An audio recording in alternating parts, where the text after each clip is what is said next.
Welcome to Queen Deluxe. Let's do some vintage sewing.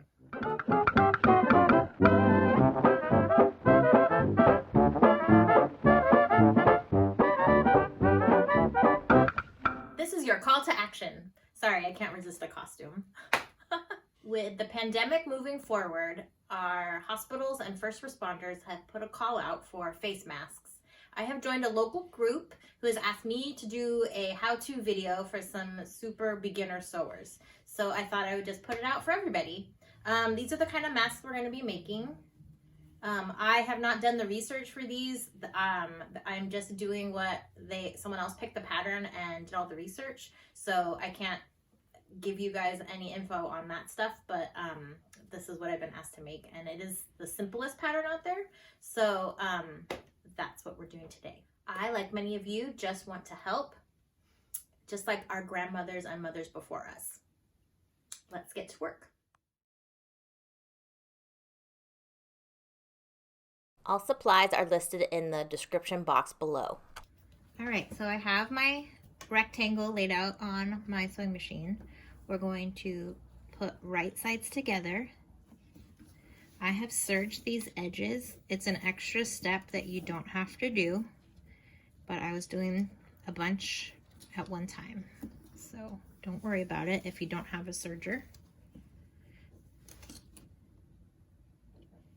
We're gonna sew this seam at 1/4 inch, which is basically alongside of the edge of my serging.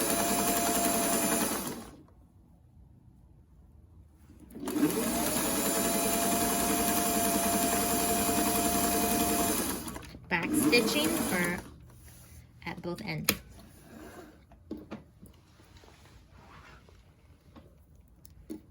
Alright, so I'm going to press the seam flat. I'm going to turn it right side out.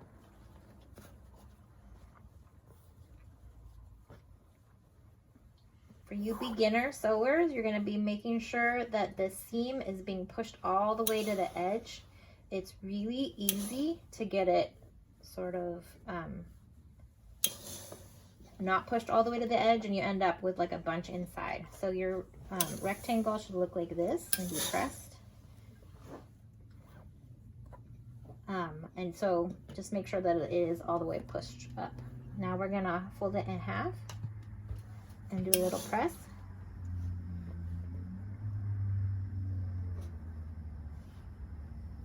And I'm folding this up about 1/2 inch.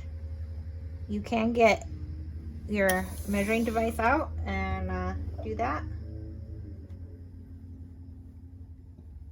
And I'm going to do one here. So one at the top.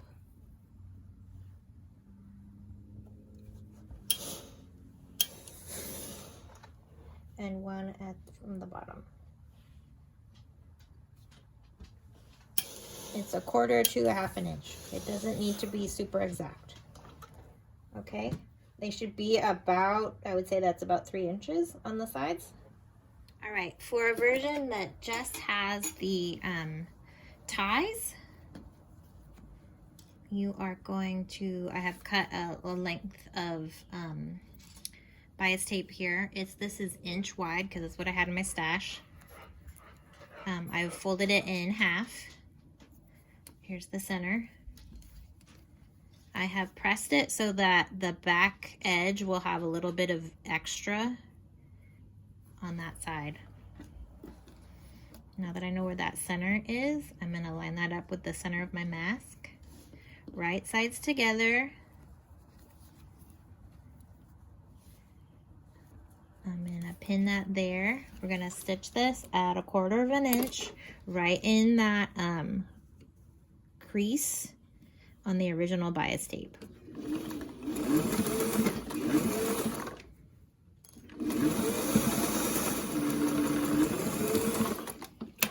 Okay. Now since our bias tape is already creased and pressed, it should be pretty easy. Flip this to the other side. You can throw some pins in if you want.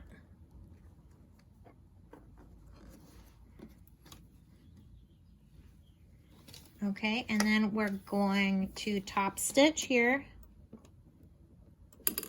You can tuck the ends in if you're being super anal retentive, but it is cut on the bias, so it shouldn't ravel. Then we're gonna top stitch that edge down.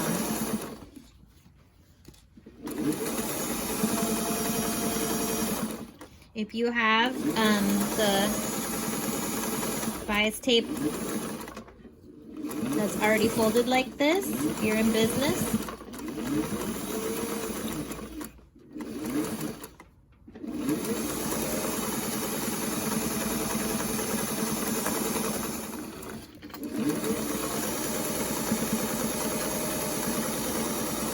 All the way down to the other side, and back tack, back stitch, clip your threads.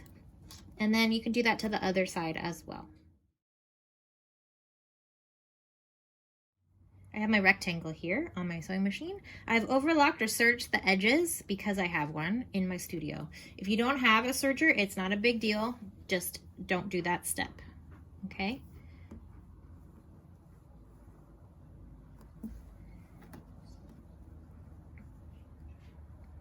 We're going to lay right sides together and sew at 1/4 inch.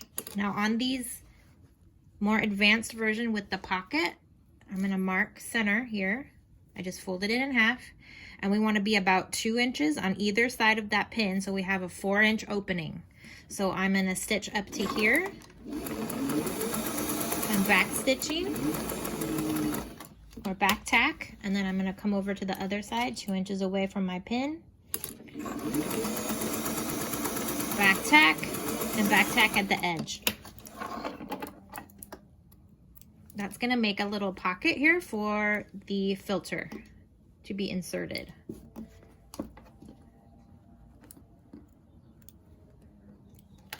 I'm gonna take this to the iron and I'll show you what's next. I'm gonna press that. This is an extra step you don't have to do, but I'm gonna press this open. Try not to crease the sides there. Now we're gonna flip. I have it laid on my ironing board with the pocket about 1 inch down from the top edge. Now we're gonna fold it in half and do a little press.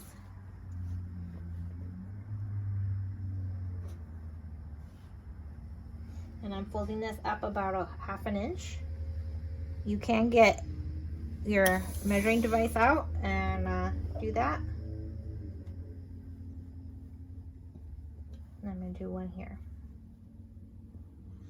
So one at the top.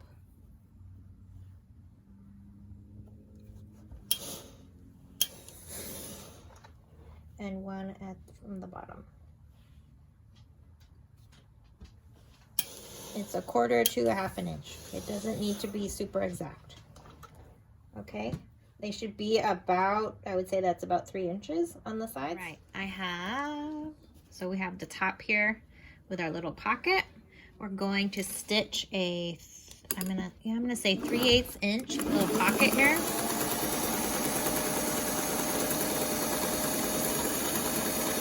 Across the top, all the way.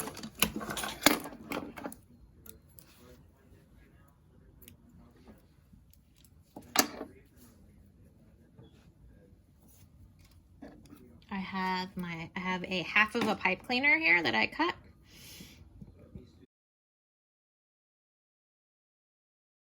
Not with my fabric scissors.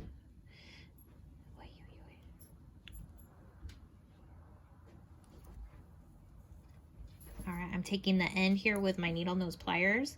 I'm gonna roll it so that it's not pokey and squish it. And I can feel it's not pokey in any way. This one needs a little more.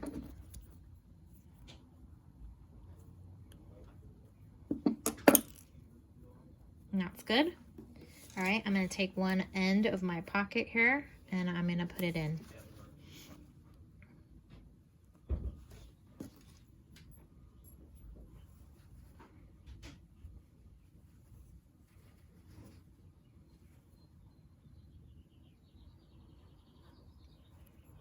There we go, scooch it. Okay, you want to center it as well as you can. And then we're gonna stitch it in place. So you're gonna put the edge of your foot on the edge of the wire and do a little back tack just to close that pocket up so it doesn't shift. Same on the other side.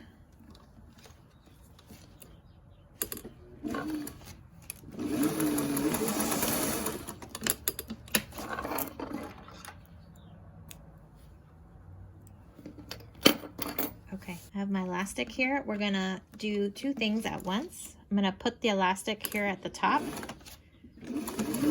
do a little back tack over the top of the elastic. We're gonna arrange the pleats so they're the way you want them. We're gonna stitch the pleats down and then arrange the elastic the way you want it at the bottom. So it's making a nice loop.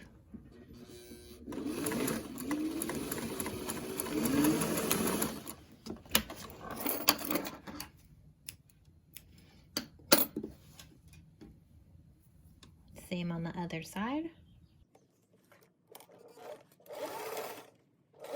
Arranging those pleats the way you want them. And catching that elastic on the other side.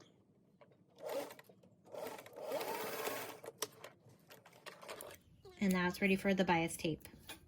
What I suggest is that you do these in an assembly line, but I would sew one all the way through so that you get the idea of how all the steps work,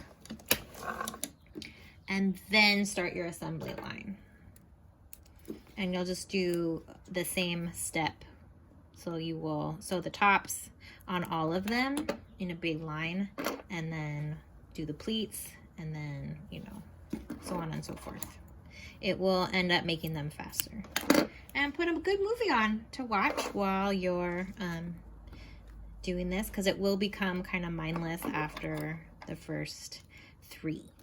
I find that 3 multiples is the magic number here. It is 1 to figure it out, 2 to master your technique, 3 to build your speed, then 4th you're bored. So put on a movie.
If you do not have a serger in your home studio, you can certainly still do the harder version.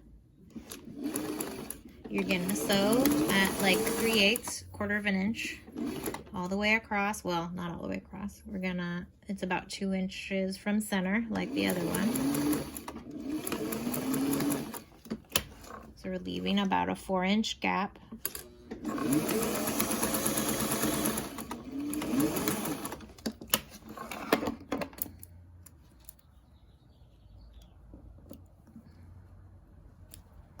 You're gonna press this open like the other one. It's pressed open. Now what the tricky part of this is that we need to top stitch this down, but we want to not catch the other side. So it's going to be a little bit of a futziness. I would say if you flip it right side out, you can kind of get that stuff out of the way. If that makes sense. I hope so. I'm scooting that back out of the way, and you want to just make sure that everything is flat and you're not catching anything underneath. You're gonna, I'm just gonna do a little square here and come back around.